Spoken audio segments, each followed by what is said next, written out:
জানি না আমি কিভাবে তোমার ঋণ শোধ করব।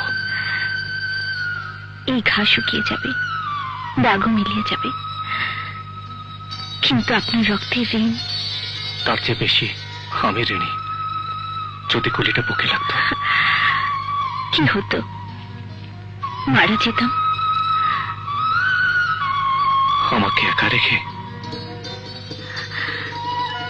অন্তরা, এর নাম যদি প্রেম ভালোবাসা হয় তাহলে আমি বলবো আমার প্রেম আকাশের চেয়ে উত্তর, সাগরের চেয়েও গভীর। এই প্রেম স্বর্গের মতো